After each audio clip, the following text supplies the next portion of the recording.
so we can start looking at getting back to our normal regular lives. Not saying that that's gonna happen quickly, but at least right now we are seeing some positive movement. So without further ado, I will turn it over to April Ham to discuss our mental health and what we can do to deal with the current circumstances. April? Thanks, Jay. Hi, everybody. Again, I'm April, and we have a guest here, Dr. Barbara Ham, who is a psychiatrist in the state of Louisiana, and she's going to kind of talk to us a little bit and also share some of her personal experiences. Let's see. Are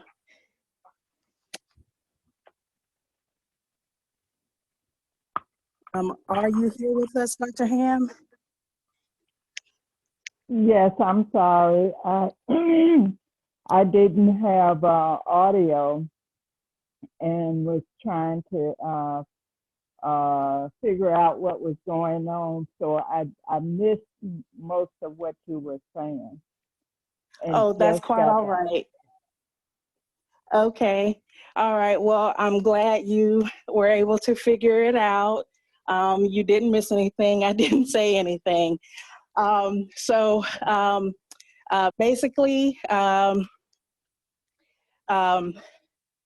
so the Ham Institute, we have over 3 generations of experience in healthcare education and business.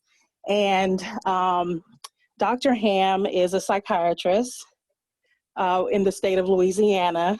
However, right now she's in California. So to get started, Dr. Ham, tell us a little bit about your background in mental health, and then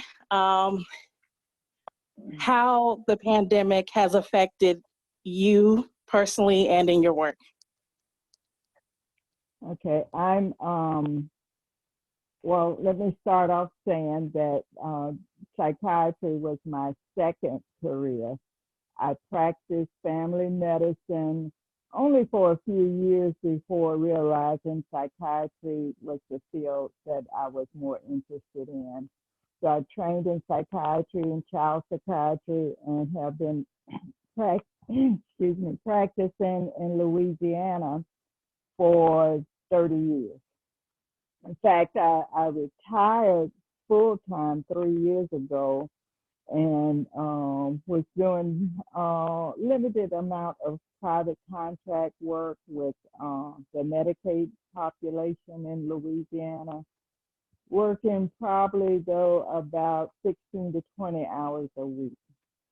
As the pandemic developed, I had planned a trip to California to visit my daughter, who was expecting twins. I had a full schedule, but was able to arrange to have 2 weeks off, and developed some anxiety at the last minute about flying, because that was about the time that the virus was really starting to was really escalating. So I drove out, and it's still expecting to be home in 2 weeks. So still a very active part-time practice. Once I arrived, though, the circumstances kind of prevented me from returning. So with my practice and patients who, for the most part, are chronic mental illness, require medication, and so as an emergency basis, I was able to call in 1 month, but then over time, over the past 6 weeks, have been able to develop a virtual telemedicine practice on a limited basis with some of the clients.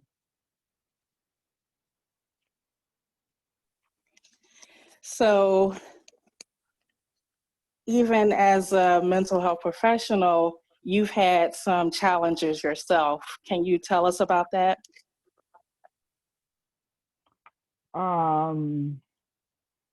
Just in I'm not terms sure of what you. the crisis. I'm sorry. Just in terms of just in terms of the anxiety around Well, being away from the practice, in terms of not knowing when you'd be able to come all of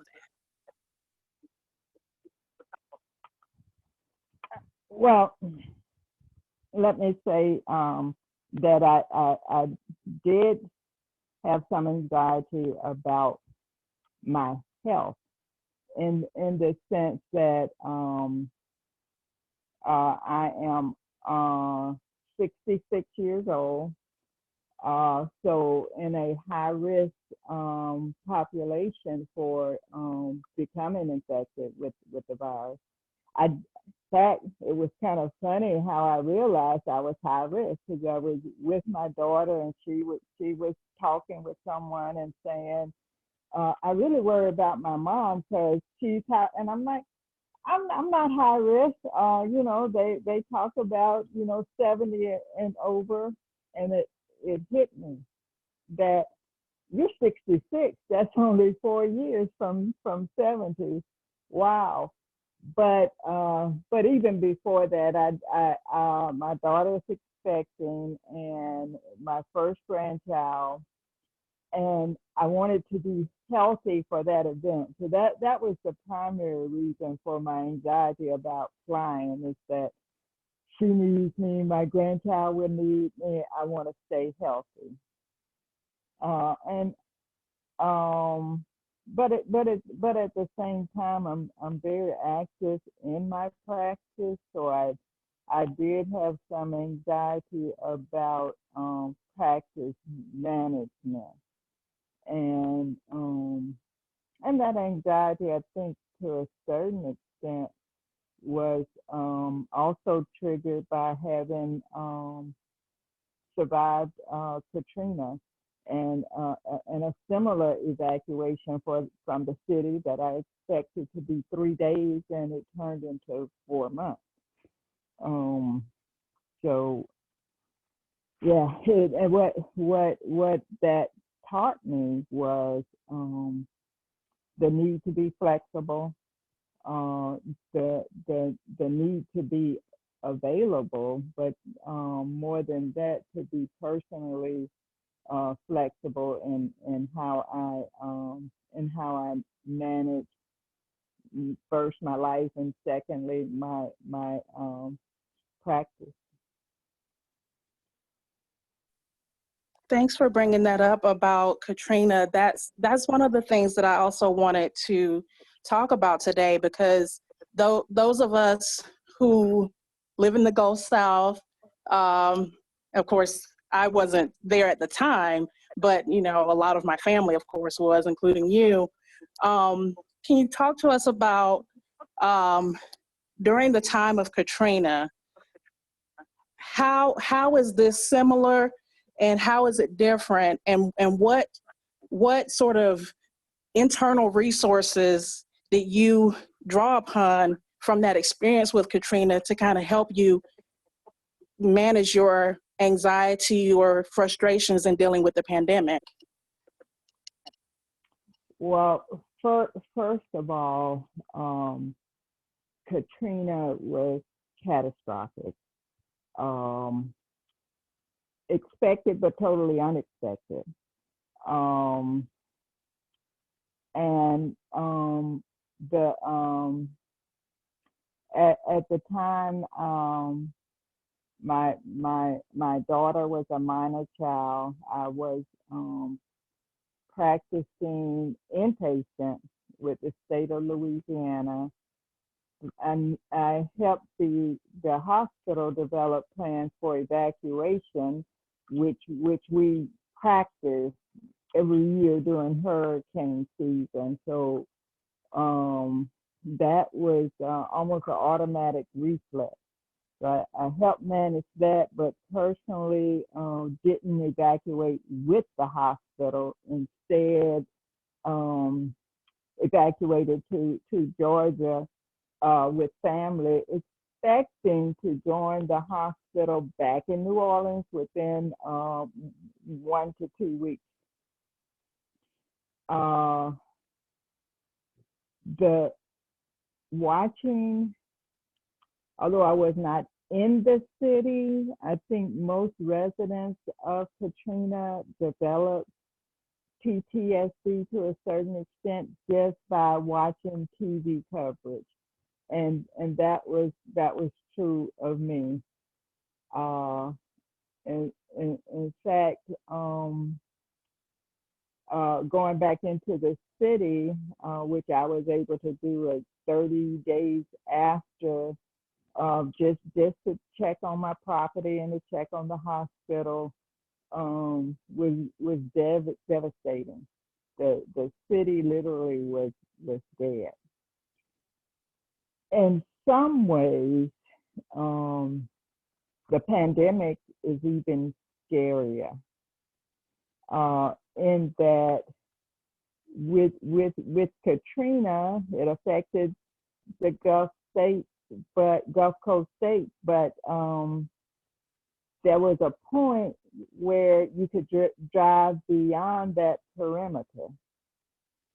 With the pandemic, it's everywhere. Not only United States, but the world, and that's truly frightening. My daughter actually she went through Katrina with me, actually had a panic attack after I arrived, because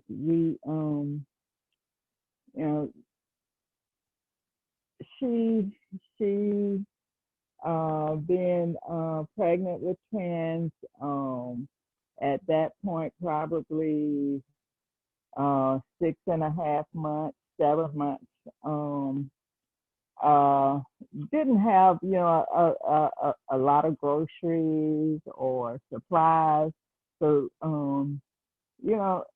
she and I went shopping to the grocery store, and literally the shelves were empty. Of course, the toilet paper story, and we had enough groceries for probably a couple of weeks, if we ate things we don't normally eat, which was no problem. But we thought, oh, we better pick up a couple of rolls of toilet paper. The shelves were empty, and people were hoarding. I mean, you could see people with buggies of 24 rolls of toilet paper, and they were still grabbing. And she literally had a panic attack, and it's like, it's not that serious. It's not that serious. I was raised in the South at a point in time where many people still have outhouses. You don't absolutely need toilet paper,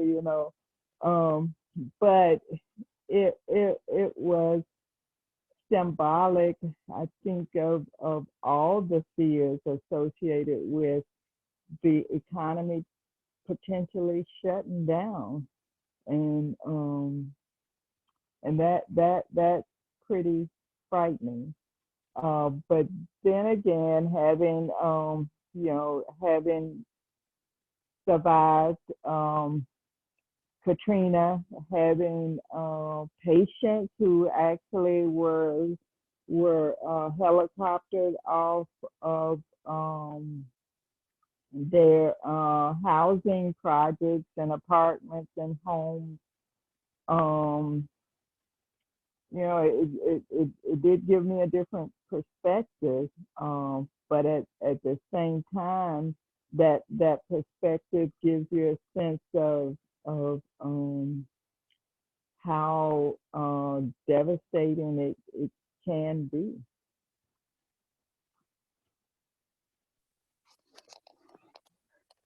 Right, and thank you for sharing some of your personal experiences with us.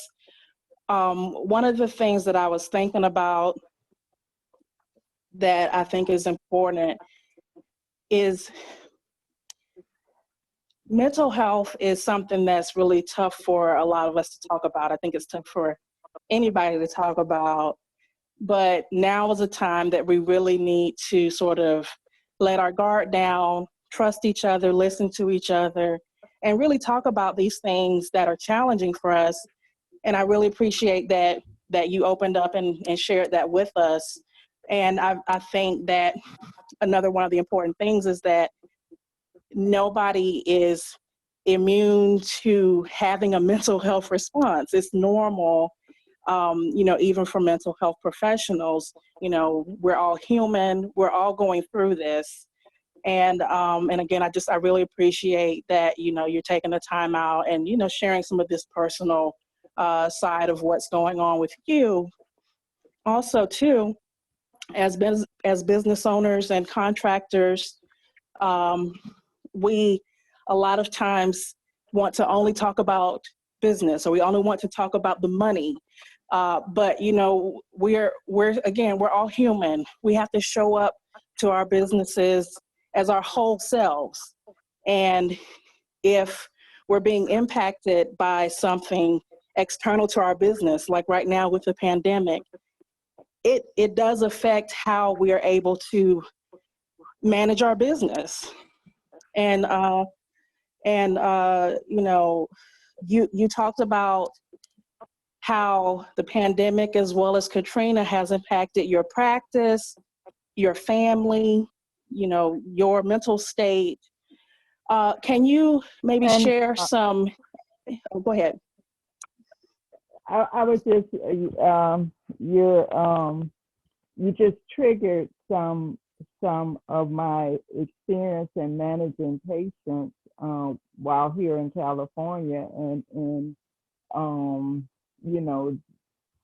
continuing to experience with them what they are experiencing, so that I can be of service to them. But my practice includes working in Orleans Parish, St. Tammany Parish, and St. John the Baptist Parish.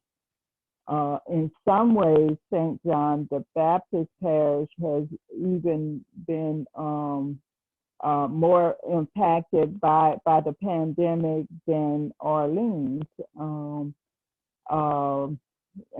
And St. John the Baptist is a rural parish, poor for the most part, but I had patients who had lost multiple family members, including one lady who had lost 18 members of her family in between the extended family members.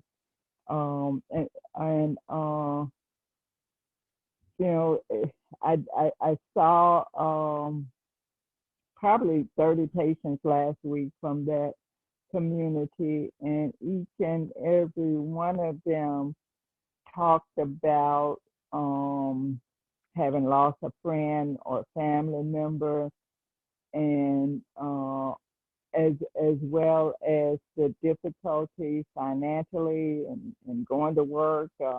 One young mother of 4 worked at a nursing home and was terrified because she could see that the nursing home was not providing effective personal protective gear, and eventually just had to give her notice because she was a single mother of 4 young children, and now is kind of self-quarantining, hoping that she has not contracted the virus and brought it home.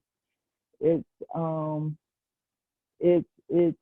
awful, and I talk about being able to to kind of be flexible in my practice, but I know many businesses that's extremely difficult, and it's gonna require rethinking who you are, what service you want to provide, and how you're gonna do it.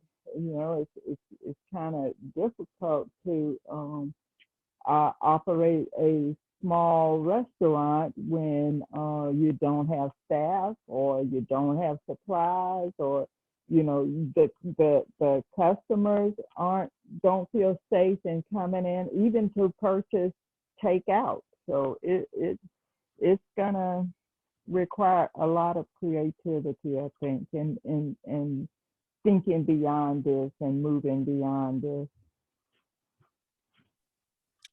You brought up two really important things I want to go back to. First of all, just wow. I mean, I myself have lost two colleagues so far. Not really, close friends, but it's definitely very scary. And then just the thought of some people losing family members and people who are their loved ones is it's really it's sad and scary. And I think that's something for us all to think about as we are getting towards the dates when we're supposedly going to have our whole economy reopening and all of that, and different people wanting to keep things sort of shut down a little longer. It's very important for us as a business community to remember that this is not just about business. This is about humanity. It is about it's about people. This is business is us. It's just a part of us, but it is us. Right. 100 years ago we were farmers, and our farm life was us. Is what we did. Business is what we do, and it is who we are as well. Right. And then the other thing is about the flexibility and the creativity that is being required of us in the business community. That is proving to be more challenging for some than others. Can you talk to us a little bit about the kind of mindset that we need to adopt right now to get through this, in terms of possibly changing everything about the way we've been operating, or not really possibly, but we are, in terms of having to work online now or work from home, which is new to a lot of people, or, just sort of changing the business model to stay in business. It's very stress provoking. And, and I know personally, I'm definitely getting a lot of feedback from people who are really struggling with that.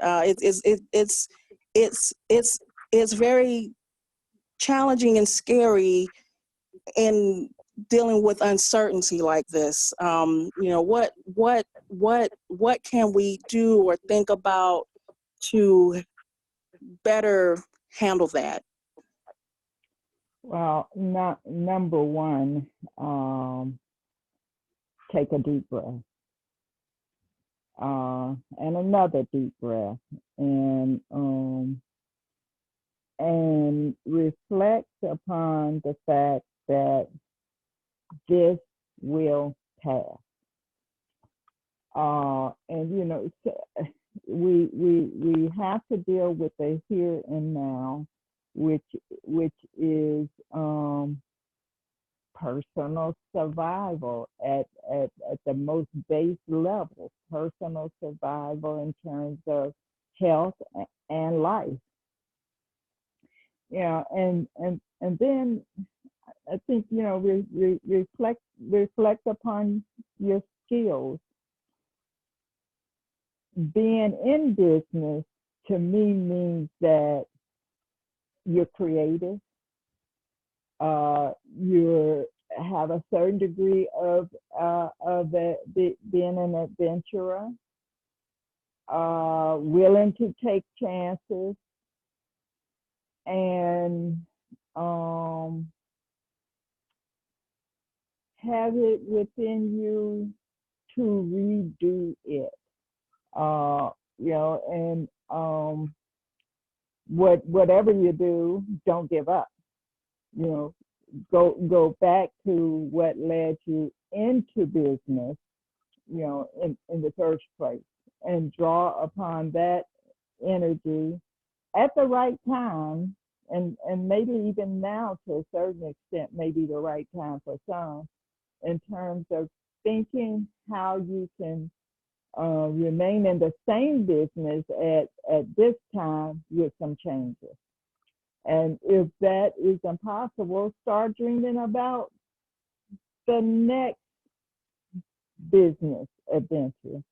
You know, and that's what I would recommend. Sometimes I think about the Great Depression in the 30s, and I don't recall in what context I learned this, but those who were at the top and lost their total fortune, if they survived, because many committed suicide, but they knew how to gain wealth. They knew how they got there in the first place. And it was a matter of years before they were the ones who were back on top. And the reason they were able to rise back to the top was because they had and knew the principles of what it took to get there in the first place, and put those things back into practice and develop success again. And so basically Thank you for that sharing would that. be my advice. Yes. Those are all really great tips, and certainly all things that we can apply. And I want to reiterate that last part that you said, or two things really. One, in remembering why we got into business in the first place, and then two, being willing to do it again. Who knows how this is going to turn out? And certainly it'll be a little different for each one of us, but there is a lot of hope in thinking that we can pick up the pieces and try again. You know, I feel like a lot of business is sort of trying, you know, especially those of us in small businesses. You know, every day there's sort of a challenge. I mean, at least for me. And then certainly now we're all kind of dealing with the same challenge, but also our own little challenges that apply to our specific situation. And to get through it, we're really going to have to tap into that part of us that is excited, in order to keep going. What I would like to do now, Dr. Ham, is to briefly open it up to our community who has joined us. If anybody either has any questions for Dr. Ham, or maybe you'd like to share a story about your own experience, do we have anybody who would like to share something or ask any questions? Let's see, I'm checking over in the chat box. I see we have a fair number of people here today. Let's see. Antonio, do you mind just sharing with us a little bit? I know in one of our earlier meetings, you talked a little bit about how the pandemic is affecting Fund 17 and what you guys are doing to adapt, and the mindset that you've adopted to sort of handle the new challenges. Sure. Yeah, I think I mentioned that we created a temporary mission what is our purpose now that this is happening? We boiled it down to a small phrase: grow our revenue and be responsive. So that applies to our staff, that applies to the way we respond to entrepreneurs, because we provide support to entrepreneurs, and right now is an increased need. Thinking more about, I mean, from the nonprofit side, we're re-engaging funders because we're doing a lot of responding around COVID-19. We're sharing those projects with them to see if we can sort of cover what we've already expended. And we're basically revising our strategic plan, and we started this year with the goal of having a 1-year strategic plan, which is difficult to maintain in this time. It doesn't really make sense to look in periods that long at your strategy right now as a business owner. A lot of people are fans of annual budgets. That's probably not the right approach right now. For example, we've also, that's adapting on the internal, externally. I think I should reference, because we're talking about mental health, we are in the process of launching a bi-weekly support group or entrepreneur self-care virtual happy hour, or not virtual happy hour, just virtual group. I'm thinking about another event, but that's something that will be announced soon. So follow Fund 17 on all social media platforms. That sounds really great. And what I hear from you is that although your original plan hasn't worked out, you've been able to look at a new need, which is what's happening right now, and basically staying relevant by addressing the need that's happening right now. Is that right? Yes, definitely. And so with loss of opportunity comes new opportunity. And if we started talking about Katrina, and we saw that, the initial response is relief funding, but for us, what's going to come next is rebuilding the economy. So we are positioning ourselves to be in a place to make it through by helping to contribute to rebuilding. That sounds good. And then how about personally, either you or the staff there at Fund 17, what kinds of ways are you supporting each other to get through this? Yeah, that's a good question. And I see our board president on. She might want to chime in. Something we started early on, just for human contact, was virtual co-working sessions. So we try to plan at least 1 hour co-working session virtually each day of the week, where we're with another team member, and it's not a meeting. We just say what we're going to work on, and then we check in at the end. It's a way to stay accountable and a human contact.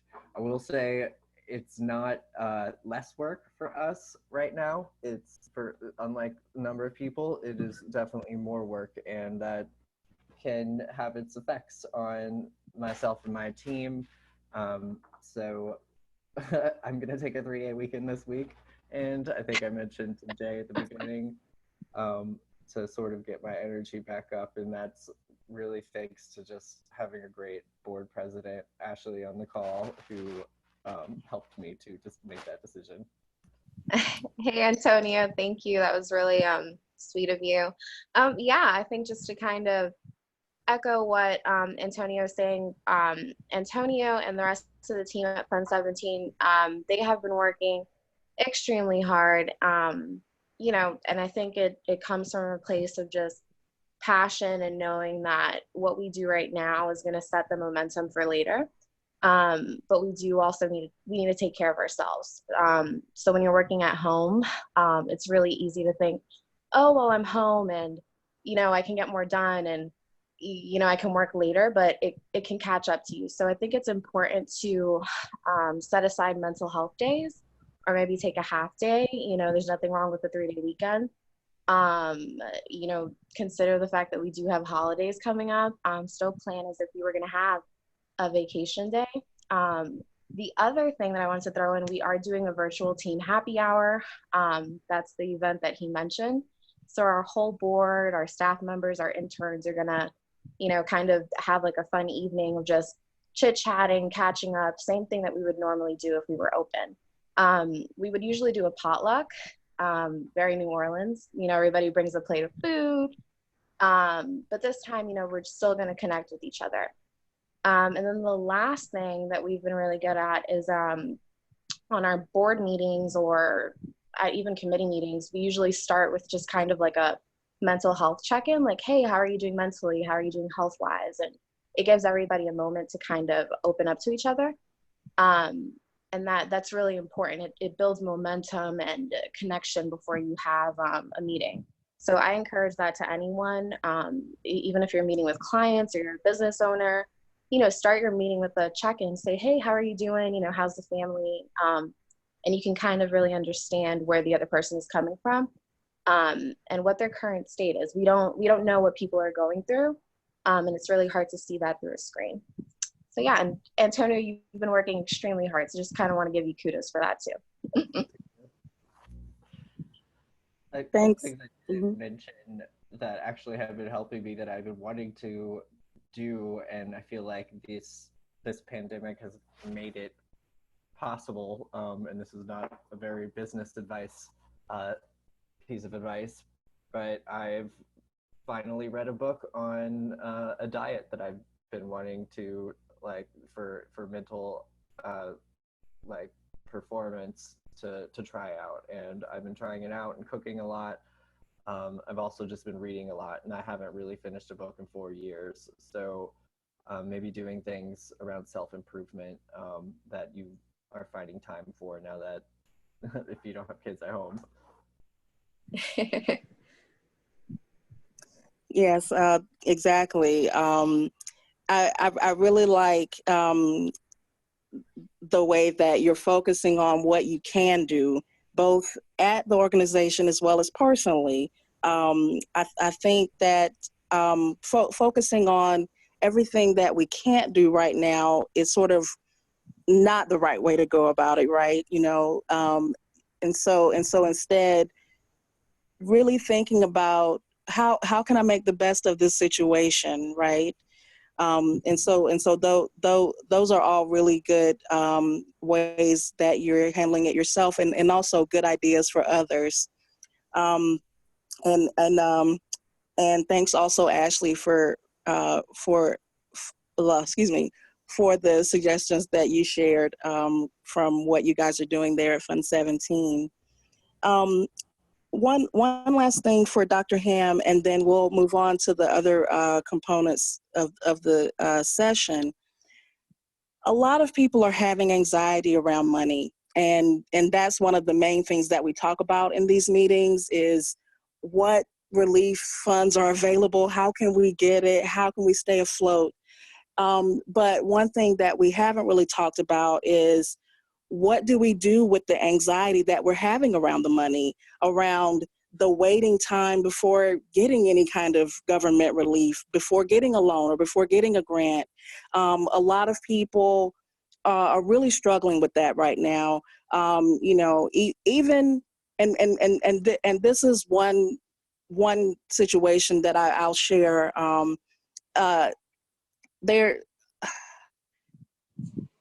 in the feedback that I'm getting from business owners, there are some who, literally, like, they need every dollar that comes in every time it comes in.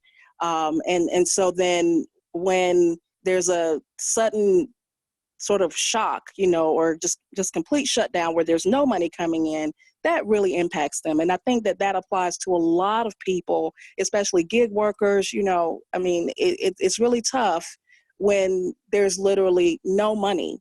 And then on the other hand, there are business owners who have a little money in the bank. They're not necessarily dependent on the next few dollars that come in, but you know, there's sort of the idea, well, in 3 months, this is going to run out. What next? And so they're kind of panicking now about what might happen in 3 months. So, Dr. Ham, any suggestions for people who are having anxiety specifically around money, either not having it or worrying about not having it in the future? What are some ways we can kind of start to think about things differently that will help us through the time?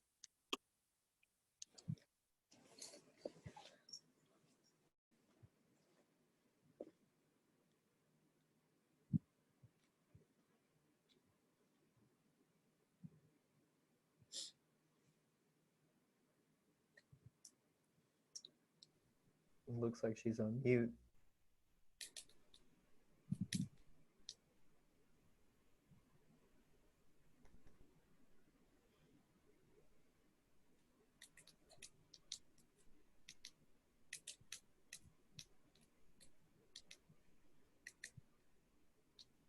Yes, sorry about that. I have a 4-year-old around, so I did mute as he was getting curious about what was going on in this room. But that's a very difficult question. And what I find in general with anxiety is action helps. And that action may be taking stock of any assets, the amount of food, and whether we have to ration, and coming up with a plan. But Antonio mentioned the support groups and what his team and partners are doing in terms of reaching out to each other. That helps. Exercise, you know, and with the quarantines, in some ways we are limited in what activities we can do. But even if it's walking around the property, walking around the complex, any action helps. And planning is also an action. Is mainly when things totally take over our environment and our world, that we start developing that sense of being out of control. But what narrowing things down to what is in our control and doing something about the things that are within our control may help. Thank you. That's really important. Keeping active and planning. And as business owners, those are two things that we're pretty good at, right?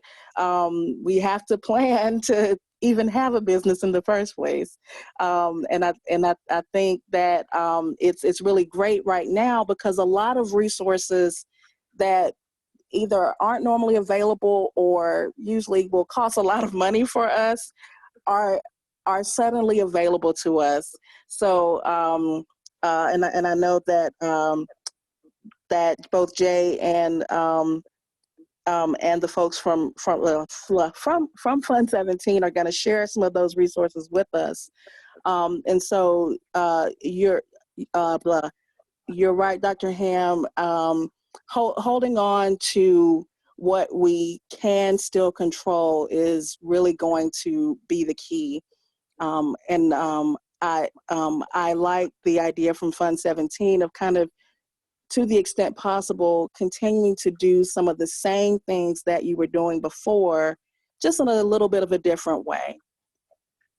Okay, so thank you so much again, Dr. Ham, for being here and sharing those tips with us, as well as your personal experiences.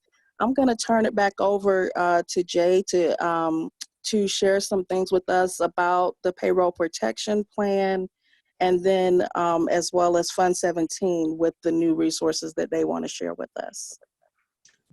All right, thank you, April, and thank you, Dr. Ham and Ashley for joining us on this call today. Y'all gave us some great information. I do want to just add in a little bit on the financial side. One of the things that has been suggested to me from some of the bankers is, if you do have like current loans out, reach out to your banks and lenders and see what they're offering right now, because a lot of them, since everybody's in the same situation, a lot of them are offering different type of deferments and loan adjustments. That's why I said just reach out to them and see what they can do for you. Of course, look at all the terms in the agreement. That way you don't come out of the program, any of the programs that they offer, in a worse position than you are in already.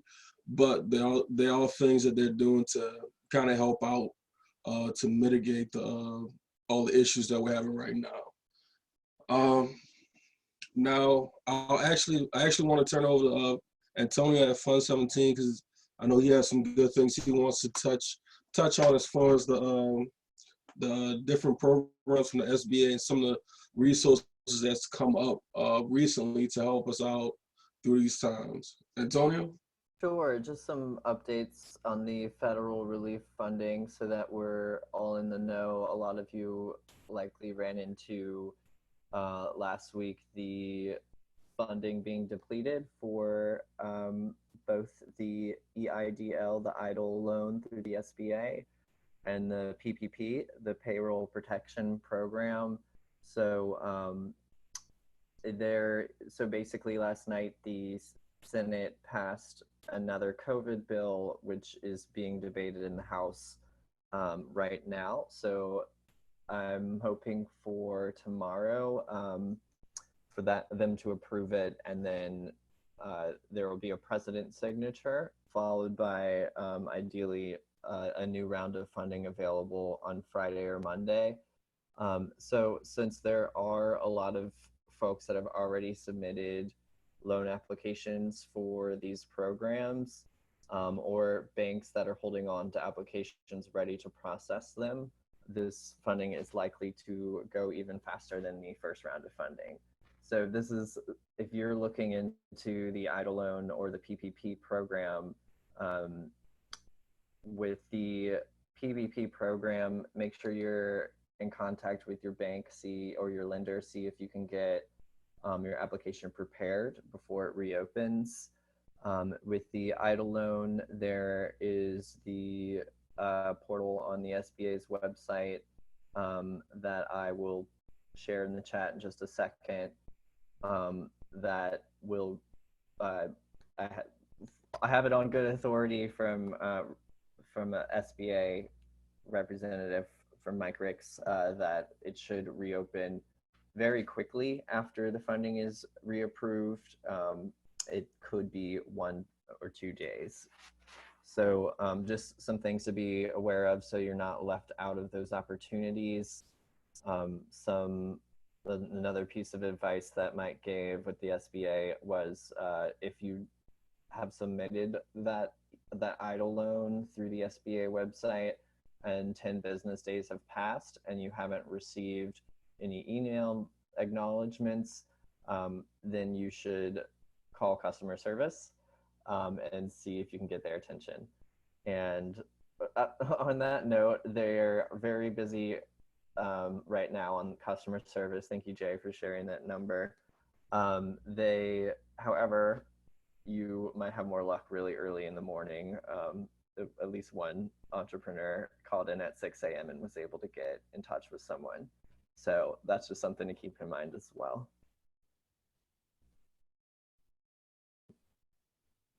And those are the updates I have on the federal funding. Let me get... Okay, thank you. And then you also wanted to share some new webinars that are coming up. Is that right? Yes. Here, I'm sharing the links to the SBA disaster loan application. So yeah, I wanted to share, there's an ongoing research project being done by the GROW Institute of Urban Entrepreneurship and Policy at UNO. So they're a partner with ours, and this funding or this research is going to help inform decision makers around responding to COVID-19. The reason I'm sharing this, besides the fact that they're a partner, is as you can see in the chat, if you complete the survey, you'll get a $40 deposit or check via, you'll get a $40 incentive. So that's, from what I understand, it's done very quickly. The other things I wanted to share were webinars, 2 webinars. So there is one, let's see.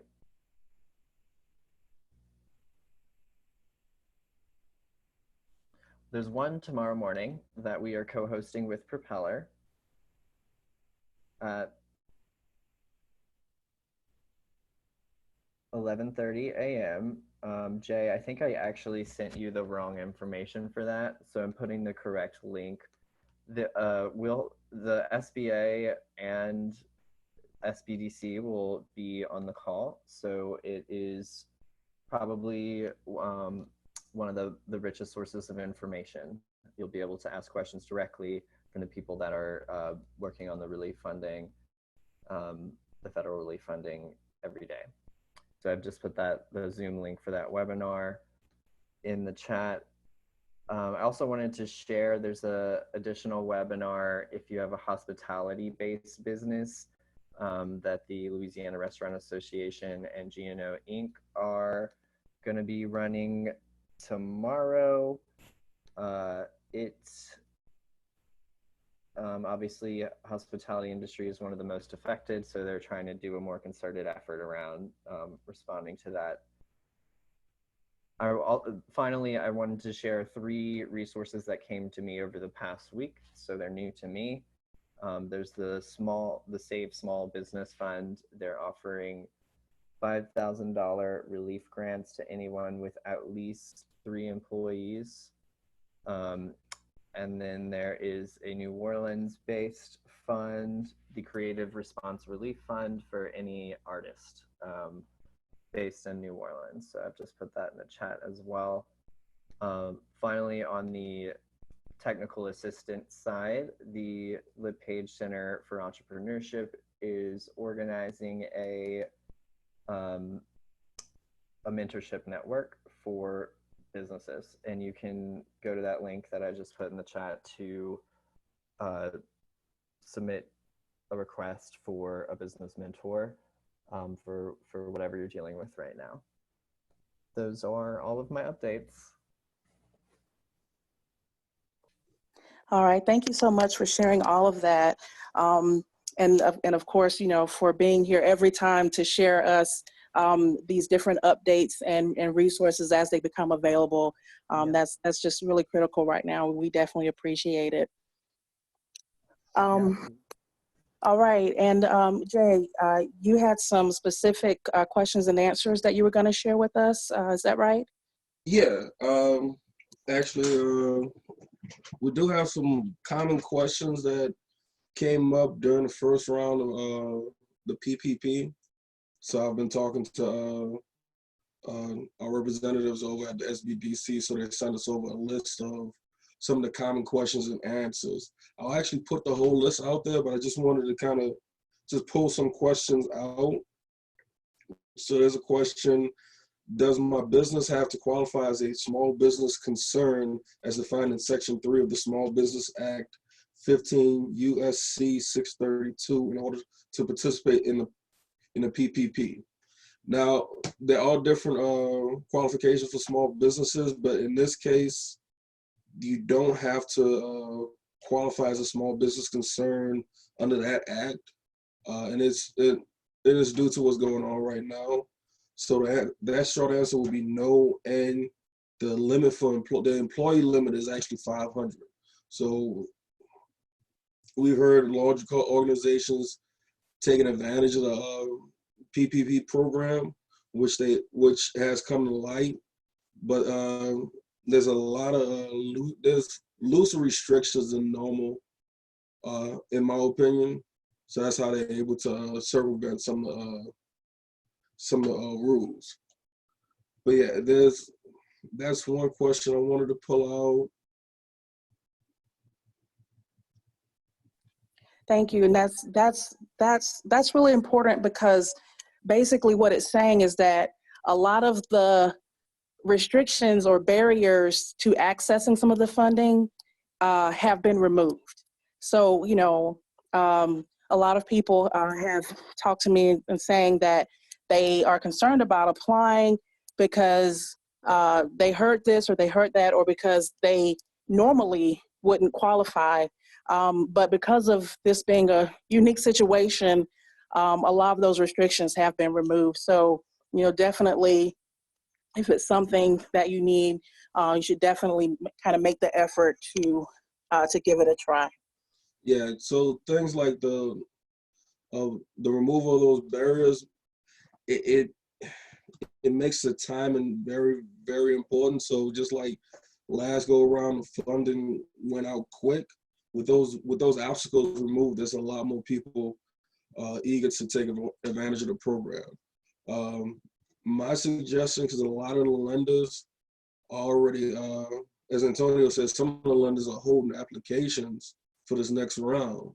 So even though the funding hasn't hit yet, I would suggest getting with a lender now to make sure you're at least in line, because this funding will go quick. Another person asks is if a lender can use their own online access portal. And from my understanding, what I'm seeing here, yes, they can. And the reason I'm bringing that up is right now we still have to be vigilant as far as security is concerned. So you don't want to send your information over to somebody that you can't trust. And during times like this where there's a lot of chaos, a lot of what we call bad actors will try to take advantage of it. I always suggest, and I know it's hard right now to get through on the phone, but I do suggest at least trying to reach out and make a phone call to make sure that you're going through the right portals and not getting redirected to the wrong sites, because this is a time that a lot of cyber attacks happen. A lot of cyber criminals will try to take advantage of the chaos and get you to hand over your personal information. So just be aware that lenders are able to use their own online portals. Just make sure you're dealing with a lender that you can trust. Now, one person asks this: when does that 8-week period start? From the SBA's guidelines, it starts from the first time the lender actually dispersed. It starts at the first disbursement of the money. So once you get approved and disperse the first portion of money for the PPP, that's when your 8-week period starts. And of course, you have to abide by the rules for that 8-week period so that it can be forgiven. And I believe it's 75% has to go toward payroll, and there's some leeway in the other 25% for other business expenses. So I emphasize business expenses because you will have to justify where the money went, because they will be looking for that. One Can I last add to that just a little bit? Yeah. Just on the topic of, I think some people are hesitant to take advantage of these programs, and my initial reaction personally was, oh, look, more loans that have to be repaid by business owners who should probably just be getting grants. but I mean, a lot has been done to make some of the funding forgivable. There's actually, through the EIDL loan, there's an advance that's sent that does not have to be repaid. The way that being calculated is based on the number of employees that you have. So if you're the one employee, you would get $1,000 up to 10,000. So if you have at least 10 employees, you would get a $10,000 advance. The other thing, like you were saying with the payroll protection program, that's going to be like 8 weeks of rent and payroll plus 25% is forgivable. So I want to just encourage folks not to be left out of those opportunities.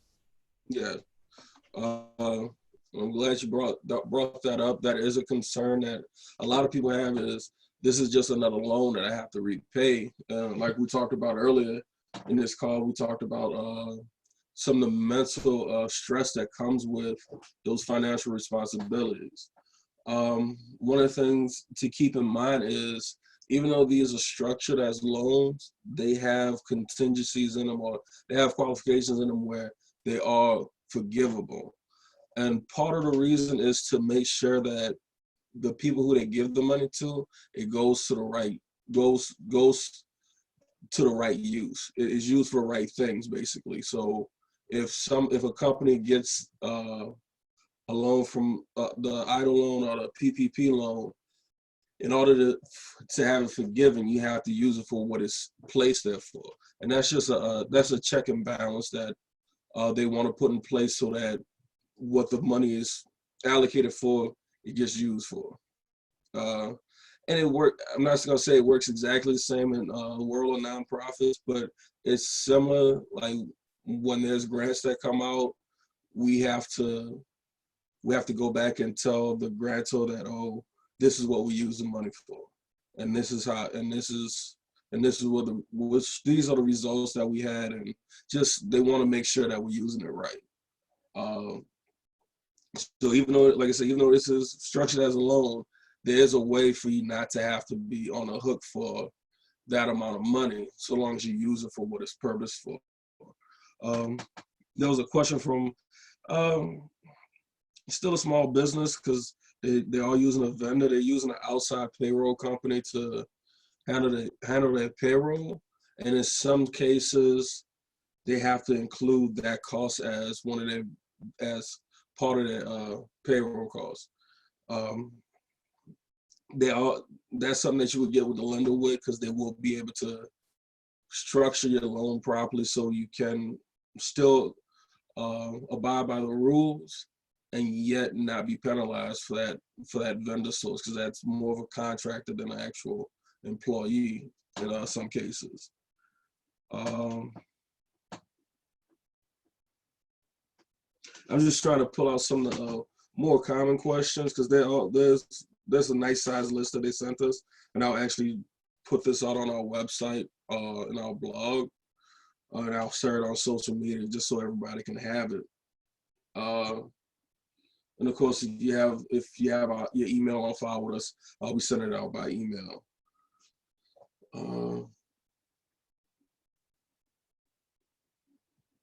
And this is another one. Should payments that an eligible borrower made to an independent contractor or sole proprietor be included in calculations of the eligible borrower's payroll costs? And the answer to that is no. Any amounts that an eligible borrower has paid to an independent contractor or sole proprietor should be excluded from the eligible business's payroll costs. However, an independent contractor or sole proprietor will itself be eligible for a loan under the PPP. So basically, since those contractors and the sole proprietors are eligible, they can't apply for the loan and get a portion of your loan, so they can't double dip. And that's going back to the whole outside vendor for your payroll comes into play, even though in some areas it's a law that you include that in your calculations. The lender will know how to separate everything, since under these guidelines, they may fall as an independent contractor. And there was one more I saw, and I missed highlighting it. It was for the seasonal employees. I mean, seasonal businesses. Some businesses are seasonal, so take landscaping for instance. A lot of the landscapers don't work during the winter because of slow growth in lawns and everything.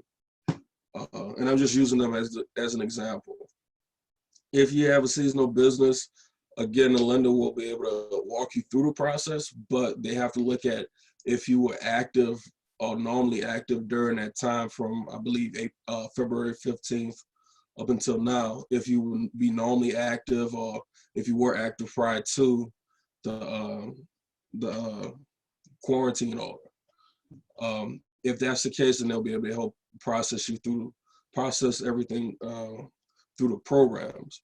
But what it boils down to is when you talk to your lender, definitely bring as much information as possible to justify your last round, justify your income.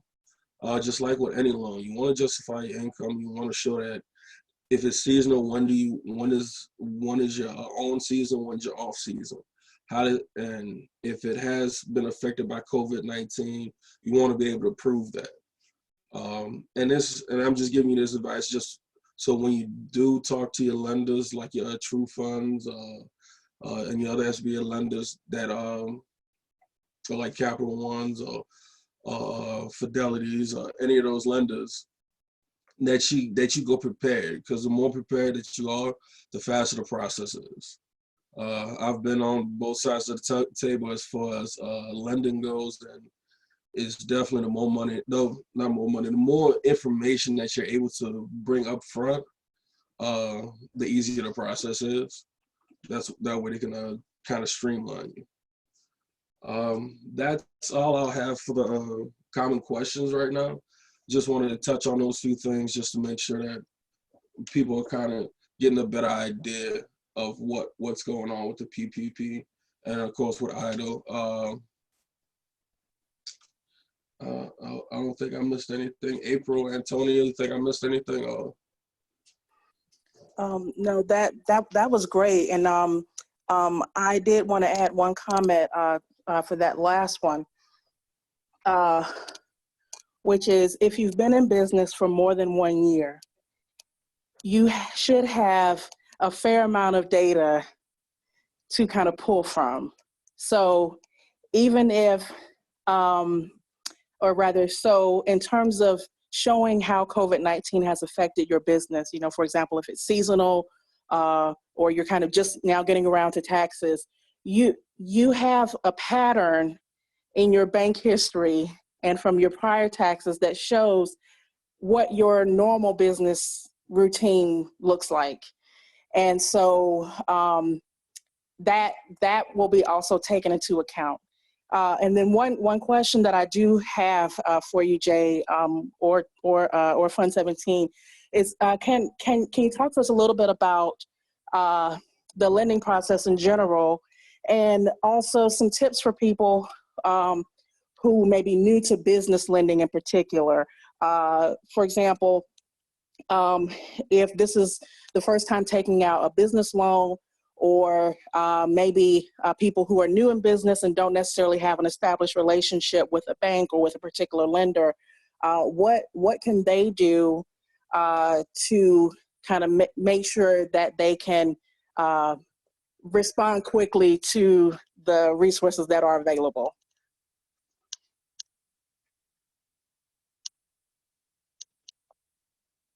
And one of them, you mentioned True Fund.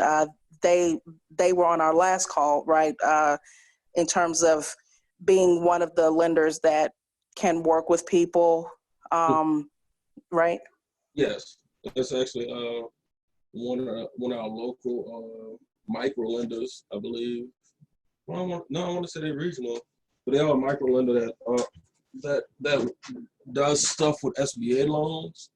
One of the things I do want to point out is, especially if you haven't taken out an SBA loan yet, the SBA actually puts out a guide once a year that lists all the qualified SBA lenders. So if this is your first time getting an SBA loan, I would recommend that you look at that guide to see who is qualified to do SBA loans. And they range from full-size banks to micro lenders to credit unions. The reason I say that is because even though other banks may be jumping on board to help out right now, your SBA lenders are more, have more knowledge, more hands-on experience as far as dealing with the different portals and processes that the SBA has in place. So they may help, theoretically, they'll be able to help you get through the process a lot quicker and a lot easier than a lender who's just jumping in right now to help with the crisis. And if you don't have access to that book, I'm gonna put my email up a little later, and you can email me directly, and I'll get you a digital copy of the resource guide that the SBA does once a year. Sound good. It looks like Antonio has something to say. Yeah, I did have something to say, but now it's escaping my mind. But one thing I did want to mention. Oh yeah, with the bill that is hopefully going to pass tomorrow and then be signed. The $30 billion is allocated for smaller banks and lenders and CDFIs who were not included in the first round of funding. So that is going to open up a new group of lenders who can process the PPP loans. And I would also, one of the sort of struggles for banks is the low interest rate. So from what I understand, there is a sense of like they're prioritizing their existing clients because they're not getting a high interest rate off of these loans, and there's just so much coming in. So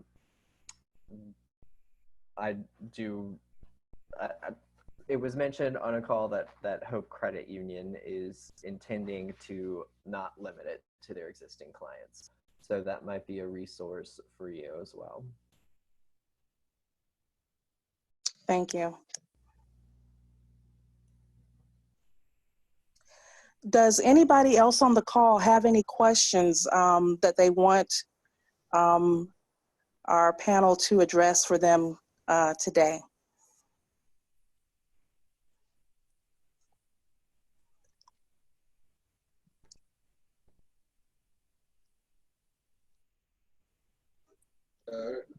Looks like we have a quiet group today, which is not a bad thing. We understand we're all dealing with different situations. Oh, we have a hand raised. All right, MBB.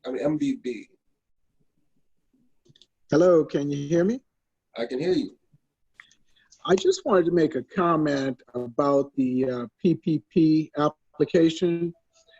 I do want to say I was successful. I was successfully processed, and and I went through a small community bank. I was a little concerned with doing it that way because the bank was not a preferred lender, because I had read the same thing you said, and it makes sense that the preferred lenders, they do it more. But I'm finding with a lot of individuals that I know, clients that went through the larger banks, if they didn't have a personal relationship or someone who they could call, they kind of got lost in the shuffle. So I just wanted to say that it is possible if you know someone, or you can get someone with a small banking relationship to get it through too. More of my clients did not get approved with the larger banks, or at least in the first round. It seems as though the larger small businesses closer to the 500 mark were funded more frequently. And I think that has a lot to do with, of course, the larger small businesses with the larger deposits had the closer relationship. So I just wanted to put that out there. and that can be and that's right, that can be an issue. And that's good, and congratulations on being able to get through that program. Thank you. Because there will be some issues with the larger banks because they're larger, so they deal with more people, and like you said, they have a relationship with certain clients. And by no means am I trying to be on this side of this whole situation. It's just one of the things you have to keep in mind. We're still functioning as people that are in business. So especially with larger banks, you may find that they work more in their business interest. And that's making sure that their clients, especially the higher dollar clients, are taken care of first. Because if they're taken care of, they feel as though the banks will be taken care of. Right. But there are a couple smaller, like I said, credit unions and micro lenders that are SBA preferred. That just like you experienced with the smaller local bank, was able to process you a little bit, process you faster, was more personable. That's that's more along the line of your credit unions and your micro lenders, which like I said, they do have some that are prefer SBA, and they have some of the smaller banks. Some of the employees actually come from the bigger banks, so it's one of those 51 way, half a dozen other. Right. You can have a small bank that traditionally doesn't have an SBA presence, but they may have just hired 1 or 2 people that came from a bank that did SBA work, so they'll be able to get through the process a lot faster as far as getting the bank set up. I just mentioned the book because it's an easy resource to find one that's already set up if you want some type of guidance. But by all means, if you have a bank that you have a relationship with, I would say reach out to them as well, because they may have something set up for their customers to help them get through the processes. Right. And I appreciate your comments. And I just want to be clear, I wasn't insinuating that you were leading in one way or the other. I just wanted to, because I've talked to a lot of people who just automatically think the larger banks are the better way to go. And that's the only reason I interjected that comment. I appreciate that comment, because sometimes we'll forget to point things out like that. And that was a great point. That that's part of their business model is they create that presence around their business that they are the better option, and that's how they get that big. But I'm glad that you did mention that you did find success with smaller local bank, because that's the other thing. We want to make sure that we're dealing with people that are local, because I can't verify any of this, but I'm pretty sure the banks are getting something for processing these loans on the back end, because that's how it usually works on most loans. They do get processing fees. They're getting 5% of the actual forgivable loan. So with that in mind, of course, the larger amounts they can push out, they want their 5%. Yeah, I do appreciate you pointing that out, and that's what we like, especially in the virtual town halls, because part of the reason for putting these together was just to give people an opportunity to have these discussions and get the information. And even if you just want to say something about what's going on with you, we're pretty much open to comments and everything. Well, I'm going to say one of the most powerful things I heard today was that we just have to take a deep breath and keep moving. Yes, that's true. Take a deep breath, keep moving. And I'll say keep moving, but also on the other end of things, you do need to schedule time just to unwind and relax. Not just taking a deep breath, but actually just unwind. And like Antonio mentioned earlier, he's looking at a three-day weekend, but that's something that he needs because of all the stuff that's been going on for the last couple of weeks. All of us are going to get to that point where we're kind of mentally drained and just need that release. And I can say I've dealt that from experience. I've been in sales for over 10 years, so I've dealt with mental exhaustion and things like that. So it can wear down on you, but you got to take that breath and you have to consciously say, I'm a step back and just unwind and not focus on all the stuff that's happening right now. Just take some time out for yourself. Exactly, and I'll share just quickly. I had mentioned this in another session. I'm definitely one of the people, even though I'm definitely the quote unquote mental health person, the big advocate, I'm hugely guilty of kind of working too much. And, you know, especially in business, I think and also working at home, is very easy to just keep working all the time. And even when you're not working, you're still thinking about work. You're still thinking about business. You're still running the numbers in your head, all of those different things. And one of the things that I learned just in this past year, and maybe it's more obvious to other people, but it wasn't too obvious to me, and that is to build in transition time. And what that means is set a clear time that you are going to stop working, but also a time a little bit before that you're going to start kind of transitioning out of the work, right? Like, it's very easy to say, I'm going to stop working at 6 if you have a job where your work literally ends at 6. But in business, it's kind of like our work is all the time, right? Especially if you're the entrepreneur and kind of everything is on you. And so it's very important that if you want to stop working at 6, maybe you start at 5, closing it down, right? And then one other thing that helps me is kind of having other people in your life who can really help you and hold you accountable to that personal goal of stopping work. So for me, what I've tried to make a routine of doing before and continuing now is that every day I go for a walk with my significant other. We go out and we just walk for about an hour. We get our vitamin D and our fresh air. We do that every day right around 6. So I know at 4 o'clock, 5 o'clock, I have really got to start shutting it down because he likes to be on time, even for something like just going for a walk. So personally, that really helps me.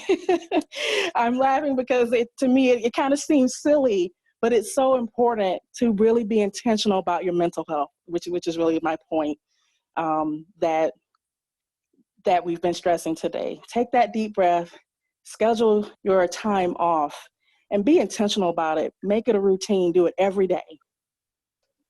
Yeah, and it's good that you're getting some exercise in too, because exercise will help you release a lot of that stress, and it helps you mentally as well. I know we're coming up on an hour and a half. It's 7:25, so I don't want to hold anybody too long. I just want to go through our normal routine, just go by some contact information that can be helpful. So first off, and I think Antonio added this website into the chat as well, sba.gov/disaster. That's your information that's where you can find information as far as the COVID-19 disaster response, including the PPP loans and the EIDL loans. They are keeping that up to date, and that we do have our local number, 504-589-6685. The local SBA is still working. We are doing social distancing, but everybody's doing their part to try to keep everything going forward. Also have the LSBDC, who are also helping to process some of these loans. This is another resource if this is your first time doing an SBA loan, you can talk to SBDC. our local LSBDC center. You can go to lsbdc.org. You can email them at lsbdc.gnor@lsbdc.org, or you can call them at 504-831-3730. They do have some relationships with lenders, so they're able to help package everything so the lender can process it faster. Of course, we have New Orleans Score. You visit our website, neworleans.score.org. We do have a lot of online resources. We're starting to pull from our national resources with live and pre-recorded webinars, some business templates. We've started sending out templates for budgeting, and we're starting to do some financial literacy workshops, including next week's financial literacy, managing your credit. And this is just to not just give refresher courses, but give ideas of how you can manage during these times. So yesterday we had our session on managing a budget, had some good questions that came up.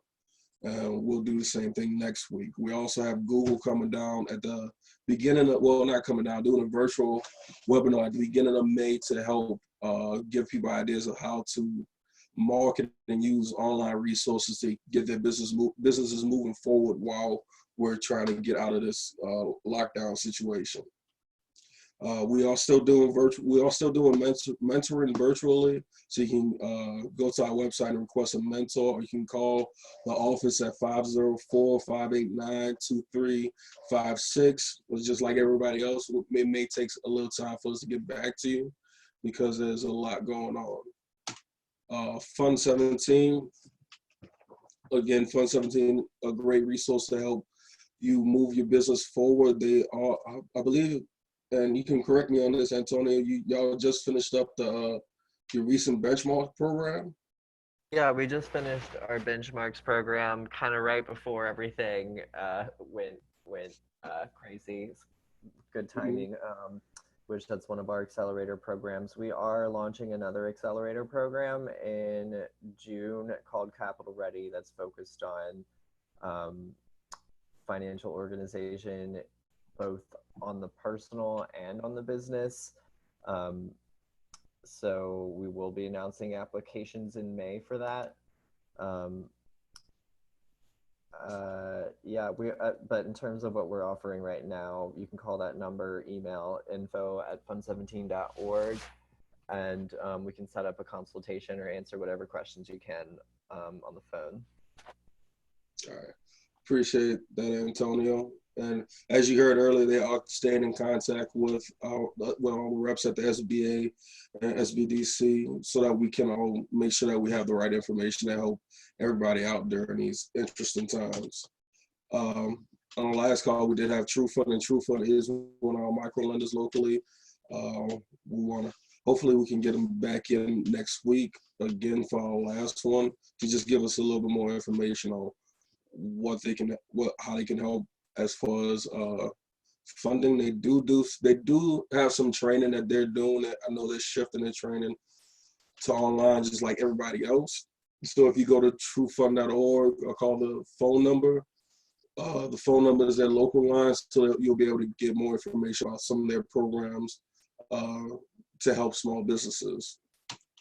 And lastly, we have InterSystems, which is a local small business, is an IT cybersecurity company, and they're looking to just help as far as giving advice concerning remote work and how to make sure that your network is secure while we're doing this social distancing, because we know a lot of companies have shifted from a traditional workforce to a remote workforce, and there's a few things that you want to keep in mind when you have people outside of the traditional organization structure accessing your information.